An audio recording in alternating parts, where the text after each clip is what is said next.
Hello friends, welcome to all of you at my YouTube channel myth of Chemia. और मैं हूं T Maurya. आज के इस वीडियो में हम बात करेंगे पॉइंट डिफेक्ट के क्लासिफिकेशन का। इसके अलावा इस पर हमने एक वीडियो और बनाया हुआ है। अगर आप उस वीडियो को देखना चाहते हैं तो आप इस वीडियो के डिस्क्रिप्शन बॉक्स में जाइएगा, प्रीवियस वीडियो का लिंक आपको मिल जाएगा। और मेरी आपसे हम्बल रिक्वेस्ट है कि आप वीडियो को पूरा देखिएगा, क्योंकि वीडियो बहुत छोटा है और आपके नॉलेज को बहुत ही शार्प करेगा ये। ओके फ्रेंड्स, और अगर आप मेरे चैनल पर पहली बार आ रहे हैं तो चैनल को सब्सक्राइब करना नहीं भूलिएगा। तो फ्रेंड्स, अगर हम पॉइंट डिफेक्ट्स की बात करें तो पॉइंट डिफेक्ट बेसिकली क्या होता है कि जो कॉन्स्टिट्यूएंट पार्टिकल होते हैं लैटिस साइड से मूव करके चले आते हैं, जो कि मैंने प्रीवियस वीडियो में अच्छे से एक्सप्लेन किया है। पॉइंट डिफेक्ट्स जो होते हैं वो बेसिकली 3 क्लास में क्लासीफाई किए गए। पहला जो है स्टाइकोमेट्रिक डिफेक्ट, दूसरा है इम्प्योरिटी डिफेक्ट्स और तीसरा है नॉन स्टाइकोमेट्रिक डिफेक्ट्स।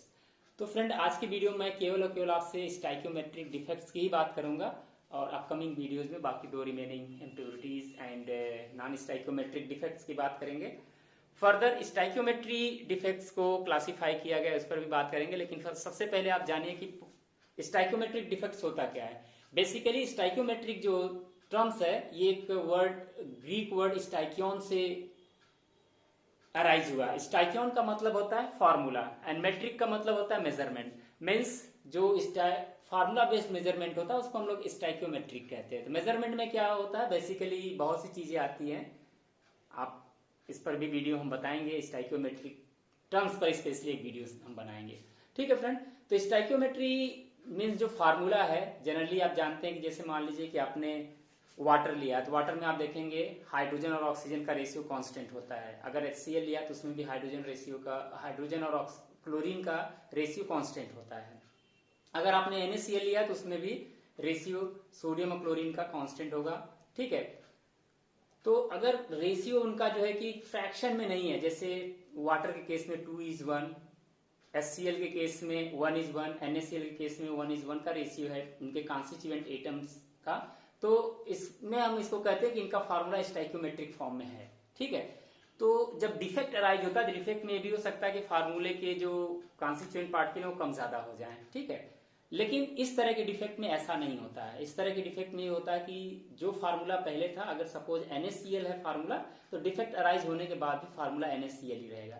अगर HCl है तो फार्मूला अगर HCl है तो डिफेक्ट के पहले भी फार्मूला उसका HCl होगा और डिफेक्ट के बाद भी उसका फार्मूला HCl होगा। ओके फ्रेंड्स, तो this is called the stoichiometry. Means before and after stoichiometry of the compounds are solids remain constant, there is no change. ऐसा नहीं है कि पहले फार्मूले में रेशियो 1:1 का था NaCl में, डिफेक्ट अराइज होने के बाद, स्टाइकोमेट्रिक डिफेक्ट अराइज होने के बाद फार्मूले में 1:1.5 हो जाए या 2.5:1 हो जाए, ऐसा कुछ नहीं होगा फ्रेंड्स।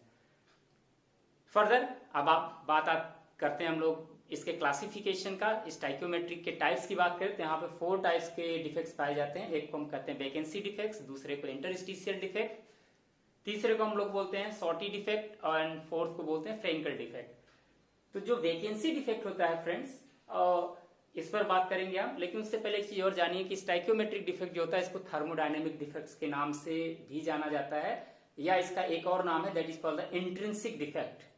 वैकेंसी जैसे टर्म से यहाँ आप समझ सकते हैं कोई चीज खाली हो गई है। ठीक है, तो आप देखिए डायग्राम में क्या, जैसा कि आप देख पा रहे हैं डायग्राम में कि अगर एक सॉलिड है जिसमें ए बी 2 कॉन्स्टिट्यूएंट पार्टिकल्स हैं, ए और बी, और ये जो है कि कंटिन्यूअस जो है ए के बाद बी ए बी इस तरह से अरेंज्ड है। ठीक है, तो वैकेंसी डिफेक्ट में क्या होगा कि जितना ए रिमूव होता है क्रिस्टल सिस्टम से उतना बी भी रिमूव हो जाता है, जिसके कारण क्या होगा कि वैकेंसीज अराइज हो जाती हैं। That's why this is called the vacancy defect. इसका कॉन्सिक्वेंसेज ये होता है कि इक्वल नंबर में कॉन्स्टिट्यूएंट पार्टिकल मूव करेंगे क्रिस्टल सिस्टम से बाहर, डेंसिटी इसकी डिक्रीज कर जाएगी, और ये डिफेक्ट जो होता है पाया जाता है कोवैलेंट सॉलिड्स में स्पेशली।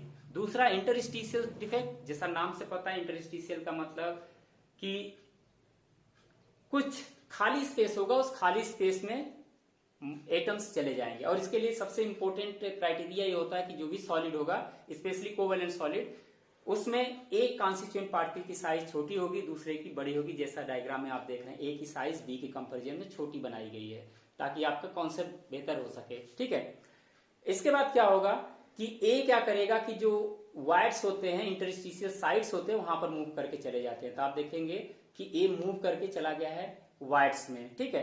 तो इससे क्या होगा, जितने ए वाइड्स में मूव करके जाएंगे उतना वहां पर स्पेस खाली हो जाएगा, ओके, और वो एम्प्टी प्लेसेस हो जाएगा, ठीक है। एक चीज यहां पर आप देखेंगे, इसके कॉन्सिक्वेंसेज में आप देखेंगे कि smaller constituent particle moves in the wides, और इसकी डेंसिटी जो होती है एक्सेप्शनली इंक्रीज कर जाती है। And this is the very interesting, कई बार एक क्वेश्चन पूछा गया है कि किस डिफेक्ट में डेंसिटी इंक्रीज करती है, तो वो डिफेक्ट कौन सा होगा, इंटरस्टिशियल डिफेक्ट, जो कि कोवेलेंट कंपाउंड्स में पाए जाते हैं, ठीक है। नेक्स्ट हम मूव करते हैं, that is called the Schottky defect. In Schottky defects क्या होगा, ये डिफेक्ट जो होता है आयनिक सॉलिड्स में पाया जाता है, जिसमें केटायंस और एनायंस की साइज नियरली इक्वल होती है। जैसे एग्जांपल आपको दिया गया NaCl KCl, इसमें आप देखेंगे equal number cations and anions क्या करते हैं, क्रिस्टल लैटिस को छोड़ करके मूव कर जाएंगे, ठीक है, और उसकी जगह वैकेंसी क्रिएट हो जाएगी, ओके। तो इस डिफेक्ट में क्या होता है, डेंसिटी डिफेक्टिव सब्सटेंस का डिक्रीज कर जाता है, कंडक्टेंस डिक्रीज कर जाएगा, क्योंकि आपको पता है आयनिक सॉलिड स्टेट में कंडक्टर नहीं होते हैं, लेकिन जब वो मोल्टेन स्टेट में या फिर जो है सोल्यूशन में जाते हैं तो इनका कंडक्टेंस, ये कंडक्टर हो जाते हैं, ठीक है। तो जाहिर सी बात है कि अगर वो नॉन डिफेक्टिव हो तो नंबर ऑफ केटायंस एनायंस ज्यादा होंगे, जब डिफेक्टिव हो जाएगा तो उसमें नंबर ऑफ केटायंस एनायंस कम हो जाएंगे। तो डिफेक्टिव का जो पार्ट होगा non defective comparison molten state में कंडक्टेंस कम हो जाता है, और यहाँ पर इक्वल नंबर में केटायंस और एनायंस मूव करके आउटसाइड चले जाते हैं। And last one is the Frenkel defects. Frenkel defects में बेसिकली क्या है कि यहाँ पर केटायंस की साइज एनायंस से बहुत छोटी होनी चाहिए। यहाँ पर ये एक तरह से इंटरस्टिशियल डिफेक्ट के कैटेगरी को बिलोंग करता है, और शॉर्टकी डिफेक्ट जो होता है वो वैकेंसी डिफेक्ट को बिलोंग करता है, ओके फ्रेंड। तो इस डिफेक्ट में क्या होगा, जो स्मॉलर केटायंस होते हैं वो इंटरस्टिशियल साइड्स वाइड्स में चले जाएंगे और उनका जो लैटिस साइड होता है वो एम्प्टी हो जाता है, ठीक है। तो इस तरह के डिफेक्ट को हम लोग फ्रैंकल डिफेक्ट कहते हैं। और एक बड़ी इंपॉर्टेंट बात यह है कि AgBr एक ऐसा कंपाउंड है जो कि दोनों तरह के डिफेक्ट्स को, Schottky defects and Frenkel defect दोनों को शो करता है, okay friend.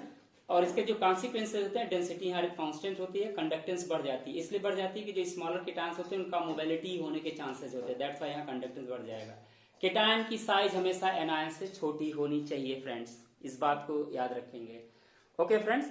So that's all for today, और मेरी आपसे रिक्वेस्ट है कि इस चैनल को शेयर सब्सक्राइब करना नहीं भूलिएगा, और आपके कमेंट्स की भी हमें बहुत ही नीड है, जो हमें बूस्टर डोज देता है। So that's all for today and thank you.